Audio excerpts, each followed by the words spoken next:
Have you ever felt like you're drowning in debt? That no matter how hard you try, you just can't seem to get your head above water? It is a scary feeling. It's one I've actually felt myself. It's one that can leave you feeling hopeless and lost. But I've got great news. Even in the midst of financial struggles, there is always hope, and there are always options. Today we're talking about two of those options. We're going to talk about debt management and bankruptcy. Don't worry, we're going to explore the pros and cons of each. We're going to talk about how to avoid scams because, yes, there are some debt management scams out there. And we're also going to discuss when it might be time to consider the difficult but sometimes necessary path of bankruptcy.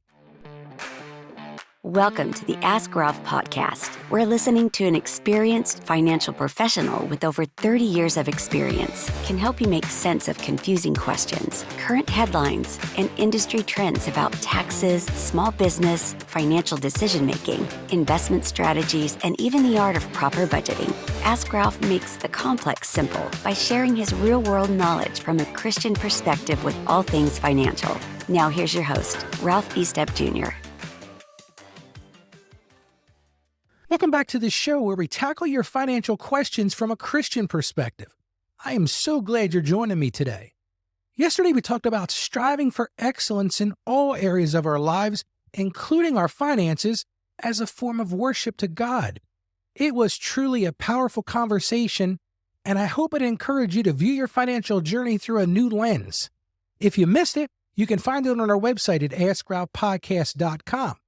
And while we're talking about that, tomorrow we're going to dive into a topic that's near and dear to my heart, and that's the impact of smartphones on our children. We're going to explore the potential pitfalls, we're going to talk about the benefits, and more importantly, how we can guide our kids towards healthy tech habits. So be sure to tune in for that tomorrow. But for now, let's turn our attention to today's topic, and that's navigating the often confusing world of debt management and bankruptcy. As always, let's start off with a Bible verse to help us ground ourselves for today's discussion. And this particular verse comes from the book of Matthew, chapter 11, verses 28 to 30. And it says this, "Come to me, all you who are heavy and burdened, and I will give you rest. Take up my yoke upon you and learn from me, for I am gentle and humble in heart, and you will find rest for your soul. For my yoke is easy, and my burden is light." So let's talk about how to find rest from those financial burdens. Let's get to it. Debt management and bankruptcy are very different paths, each with their own set of advantages and disadvantages. Let's start first by talking about debt management. Debt management programs are designed to help you repay your debts in full, typically within 3 to 5 years. You do that by working with a credit counseling agency.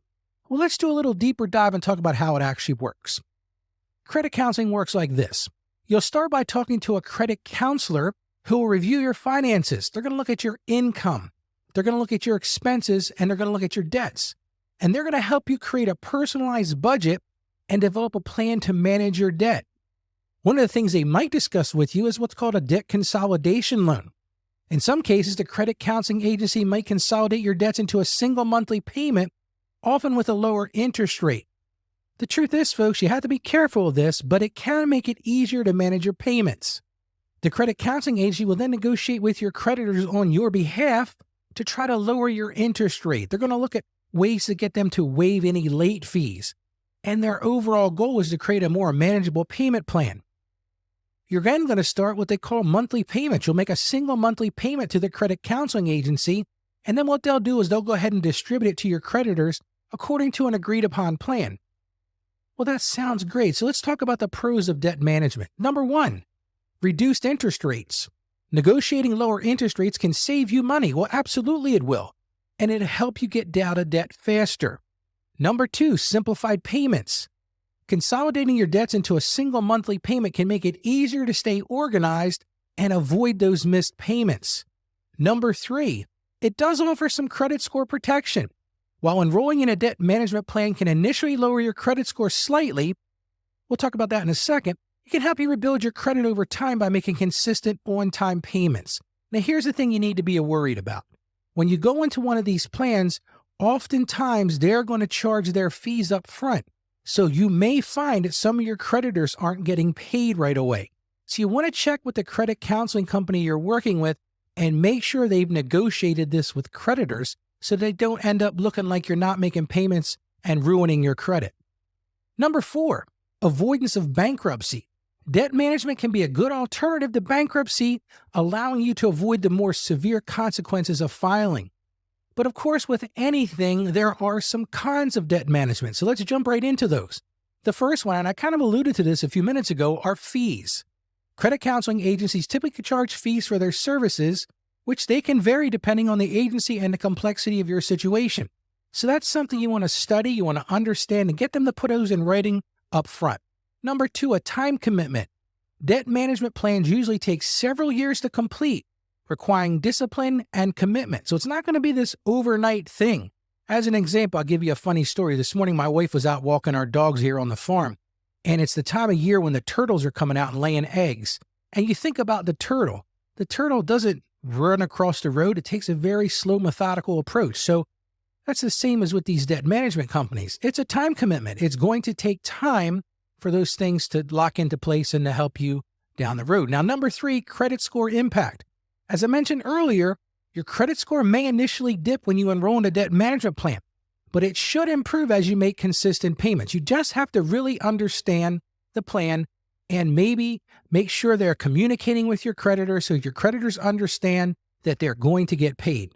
And number 4, limited eligibility. Not everyone qualifies for debt management programs. Your eligibility is going to depend on your income, your debt level, and your credit history. So let's now spend a few moments to discuss avoiding scams. Unfortunately, the debt relief industry is rife with scams. So I assembled some red flags to watch out for. And the first one is this: upfront fees. Legitimate credit counseling agencies are prohibited from charging large upfront fees before providing services. If you meet with one of these folks and they say something along the lines of, well, your first 4 or 5 payments are going to go to us to build up our fee structure, I would go in the other direction. The next thing is guaranteed results. You've got to be aware of companies that guarantee to eliminate your debt quickly or for a fraction of what you owe. And this goes along with many things in life. If it sounds too good to be true, it probably is. The truth is, folks, you didn't create these debts overnight, so eliminating them is going to be a process. Again, if you listen to this show, you know I talk about the journey all the time. It's not a destination. The destination is to be debt-free, absolutely. But getting there is not going to happen overnight. It's going to be a journey. The next thing is pressure tactics. Don't let anyone pressure you into making a decision before you're ready. This is a time to take your time. Do your research and choose a reputable agency. Well, now let's talk about the dreaded bankruptcy. It is a word that carries a lot of weight, and for good reason. Bankruptcy is a legal process that allows individuals and businesses to discharge their debts or create a plan to repay them under some form of court supervision. Listen, folks, this is a serious decision with long-term consequences, and it should not be considered as your first thing to do. I always say it should be a last resort. I'm also going to be very clear here. I am not an attorney, so please do not consider anything I'm saying here as legal advice. If you're thinking about doing bankruptcy, I'm going to strongly encourage you to schedule a consultation with a qualified attorney if you're contemplating going down that road. And you want to make sure you select a bankruptcy attorney, somebody who's done this before. This is not your general practitioner or attorney. So let's start by talking about the types of bankruptcy. There are really 2 main types when it comes to individual bankruptcies. The first one is what's called a Chapter 7 bankruptcy. It's what they call liquidation. This type of bankruptcy involves selling off your non-exempt assets to repay your creditors. Exempt assets, such as your primary residence and vehicle, now there are certain values that are limited, are protected. Chapter 7 bankruptcy can provide a fresh start for people who are overwhelmed by debt and have limited income. It's what most people consider that liquidation. You're going to get rid of all of your debts. Like I said, if you've got a home or you've got a vehicle, your attorney will be able to structure that depending upon how much equity you have in it. Now, the other type is what's called a Chapter 13 bankruptcy. You'll hear these called a Chapter 13 plan or a reorganization. This type of bankruptcy allows you to keep your assets, but requires you to create a repayment plan to repay your debts over 3 to 5 years. Chapter 13 bankruptcy is often a good option for people who have a steady income and want to avoid foreclosure or repossession. Now, the thing you need to understand with a Chapter 13 plan, it's sort of similar to that debt management plan in that it's not going to be an immediate thing. You're going to pay monthly into a trustee who is going to disperse a portion of those funds, both for the fees that they're going to charge you and to your creditors, but your creditors aren't going to get 100%. So you need to know that. And I did a show on bankruptcy a few weeks ago, and I encourage you to go check it out on our website. Well, let's have a frank discussion on the effects of bankruptcy. A lot of people jump into that with not really understanding the long-term effects of that. Filing for bankruptcy can have a significant impact on your life. Trust me, I've seen this many times. This includes things like your credit score. A bankruptcy will stay on your credit report for 7 to 10 years. That does make it more difficult to obtain new credit during that time. Now, I'm going to say this. Sometimes your credit situation is so poor that there's no other option. We're going to talk about that a little bit later in this show, but you may actually see an improvement in your credit score, maybe even 12 to 24 months after filing. The second thing it's going to impact is future borrowing. You might find it more challenging to get approved for loans, mortgages, or even rent an apartment after filing for bankruptcy. A lot of the mortgage underwriters are going to want you to be 2 to 4 years outside of bankruptcy before they'll let you buy a home. And unfortunately, some apartment places and rentals are going to look at your bankruptcy, and it may impact your ability to get a place to live. The next thing is employment. Some employers may conduct credit checks as part of their hiring process, and a bankruptcy filing could negatively impact your prospects. And last but not least, there's an emotional toll. Bankruptcy can be a stressful and emotionally draining experience. So I say all these things because you've got to think about it. So you might ask, Ralph, when should I consider bankruptcy? Again, I am not an attorney, so I want you to consult with a bankruptcy attorney, but I wanted to give you some ideas. So while bankruptcy should be a last resort, there are situations where it may be the best option. Here are a few signs that bankruptcy might be worth considering in your situation. And the first one is this. If you've got overwhelming debt, if your debts have become unmanageable and you see no realistic way to repay them, bankruptcy may provide a way out. It could be that you are getting constant phone calls, you're getting constant threats from these creditors. The second thing is if you're faced with garnishment or foreclosure. If your wages are being garnished, that's when some creditor comes in and takes part of your weekly or biweekly or monthly pay, and you're facing foreclosures. Bankruptcy can temporarily halt these actions.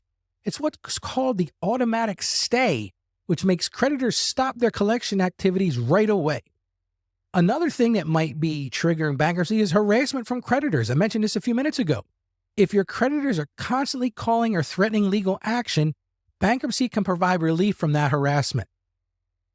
Now, managing the decision between debt management and bankruptcy is deeply personal, and it depends on your unique circumstances. I can't sit here today and tell you, here's when you should file bankruptcy or here's when you should use debt management. It's essential to seek guidance from a qualified financial advisor and a bankruptcy attorney to explore all your options and in the end make an informed decision. Remember, no matter how difficult your financial situation may seem, there is always hope, my friends. God is faithful, and He will never leave us nor forsake us. So here are a few actionable steps you can take today. And the first one is this. Assess your situation. Got to take a close look at your income, take a close look at your expenses, and a close look at your debts. It's time to create a budget and determine how much you can realistically afford to repay each month. Number 2, like I talked about, seek professional guidance. Contact a reputable credit counseling agency or a bankruptcy attorney to discuss your options and get personalized advice. I also offer what I call financial counseling services, and you can find information about scheduling an appointment with me right at our website. That's askralphpodcast.com/store. Another thing I want to definitely stress is pray for wisdom. We're a Christian show. We started off by talking about how can we improve our finances from a Christian perspective. So this is the time to ask God for guidance and, more importantly, discernment as you navigate this challenging season of your life. He will give you wisdom generously if you ask Him for it. Well, folks, that's all the time we have for today. I hope this episode has provided you with valuable information and guidance as you navigate this complex world of debt management and bankruptcy. Don't forget to visit our website at askralphpodcast.com for additional resources and articles. And while you're there, you can also sign up for our email list where you'll receive daily encouragement and financial tips delivered straight to your inbox. And if you found this episode helpful, do me a favor. Please share it with your friends, family, or anyone you know who might be struggling with debt. There is hope for everyone. Remember, you're not alone in this journey. With God's help, sound financial advice, and a commitment to making positive changes, you can overcome your financial challenges and experience true financial freedom. Trust me, you can do that. So until next time, my friends, as I always say, stay financially savvy and God bless you abundantly. Thank you for joining us on the Ask Ralph podcast. And with a simple click to subscribe, we'll invite you back to our next episode. And remember, financial issues don't have to be complicated. Just ask Ralph. The information contained in this episode of Ask Ralph is based on data available as of the date of its release. Saggio Accounting Plus and Ask Ralph Media, Inc. is under no obligation to update this content if changes occur. Applying this information to your specific situation requires careful consideration of all facts and circumstances, and any information provided is not to be considered as financial, tax, or legal advice. Please consult your tax advisor or attorney before acting on any material covered.